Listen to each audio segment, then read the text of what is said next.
Hi, this is Anton Krieger. This episode of All Things Green is brought to you by NextGen Clean Energy Solutions, your sustainable easy button from concept to completion.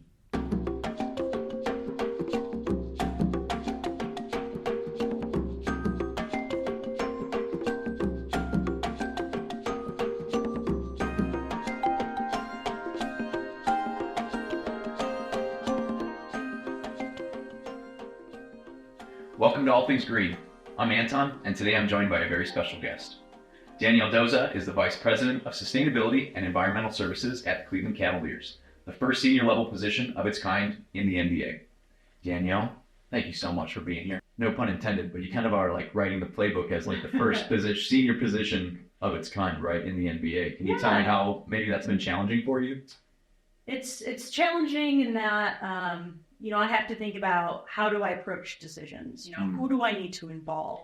Working with our whole leadership team, and how do I build relationships there? How do I make the case to each of them? And our company is about 500 full-time people. It's fairly big, and we have a lot of part-time staff who come in and work for events, whether it's housekeeping, security, something like that. So it's a fairly big company. And how do we approach decision-making is important. What has worked well in the past? How should we do it? What do we need to consider? So I'm still learning all of that, but I am really lucky to be able to come into this organization that intentionally made this position high level, so it does have influence and can influence decision-making.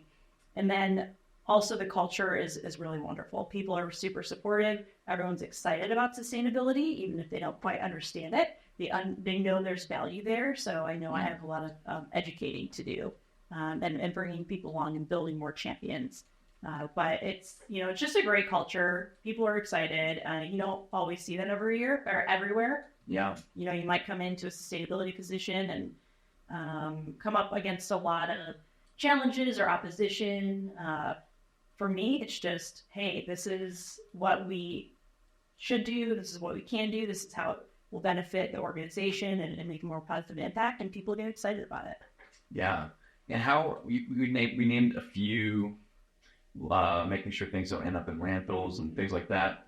How can sports teams make an impact in the sustainability space? How do you work with your comms and your marketing and things like that?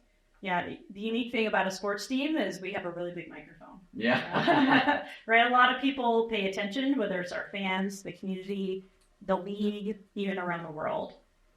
So we can use our brand, we can use our voice to push more positive messaging. We have done a really wonderful job of that on the social impact side of things.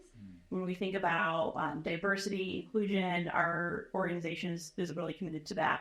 We have a whole social impact team that has built a lot of relationships in the community. So there's already trust built there and influence. So now we're thinking, how do we layer sustainability into that?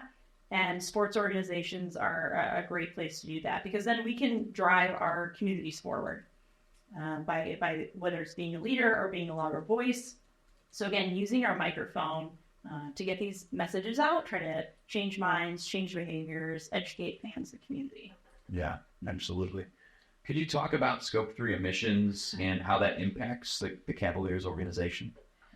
As you know, I'm sure a lot of viewers know, Scope 3 emissions are huge. Waste, obviously, is a big part of that.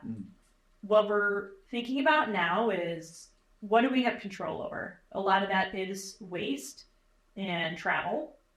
So thinking, okay, if we want to reduce our emissions on the waste side of things, again, how do we have maybe more recyclables, or how do we compost more? Maybe it's reusables, just evaluating all of that. And we're working on gathering data to set our baseline emissions. So we still need to set that baseline emissions. Scope 1 and 2, I have most of that data on. I'm still gathering Scope 3 emissions, so we can understand where we are and where we want to go. How do we set those goals? But some Scope 3 emissions are just inherent with organizations. We live in a very large country. Our team has to fly to other games, right? We can't get on a bus and go to California. Yeah. Not going to happen. Yeah. So we know there's going to be impact there that we're not going to avoid. So it's accepting that, and how do we maybe look at innovation to reduce that impact in some way. But again, what do we have control over? we have control over what's in our arena, so let's focus on that. Maybe other business travel, because like I said, it's a pretty big company. People travel places. How can we be more strategic about that? And then also gathering that data and just sharing that with people in the company gets them to think about it more. Like, oh, okay, this is our impact. No one has thought about it before because no one has necessarily asked or gathered that data or calculated those emissions. So it's just going to be about awareness, Yeah. I wanted to circle back a little bit to your background. Like, I don't have a sustainability background. I have a background in like history and political science. I wanted to be a social studies teacher. Okay. I got my master's in public administration. I wanted to do like local public policy, but I never really studied environmental science. I guess what would you tell somebody who's maybe looking for a career change or just like getting more interested in sustainability because they're hearing voices like yours? What would you tell them if you were saying? Find resources to educate yourself. When it comes to sports and sustainability, there's some resources out there that you can look to. There's a newer kind of organization out of Europe called Play for the Planet, and the founder is developing a curriculum to educate people. So you can go through this course to learn about sustainability in sports, and that's launching this summer and fall.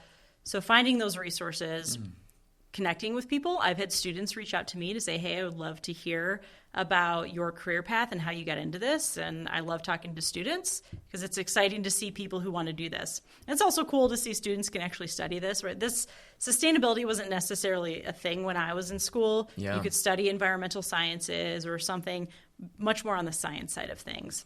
Yeah. And that the physical environment side of things.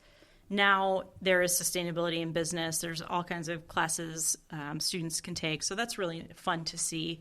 But maybe there's a local university that offers a class that you could take. But really it's connecting with some of these organizations or just finding those resources where you can learn. I learned a bunch on edX or other online tools that you can take free courses if you want. And you learn a ton. Yeah. I did a really interesting waste training through the Department of Energy. Oh, wow. I think that was 8 sessions and learned a ton there, and that was free, right? So there's resources out there. Just dig a little bit and you can find them. Yeah. I'm also like somewhat self-taught. I read a lot about like the stormwater side of things or like the watershed management, but I think it's really cool, and that helped you kind of get to where you're at and give you a better idea of informing your decisions going forward. Yeah, definitely self-taught. If I can do it, anyone can do it, right? Well, I don't know about that, but no, that's really cool. Danielle, how can fans be supportive of their favorite teams in sustainability measures that people like you guys are taking? I'm always thinking about what other organizations to do, or, why people think sports organizations should even focus on this. Well, like I said, we can have an outsized influence in our communities. We also have to accept the fact that we are going to have some negative impacts. We're going to create waste. We're going to use a lot of energy. How can we do that better? And if you're a fan of a sports organization, hey, maybe reach out to them, see what they're doing.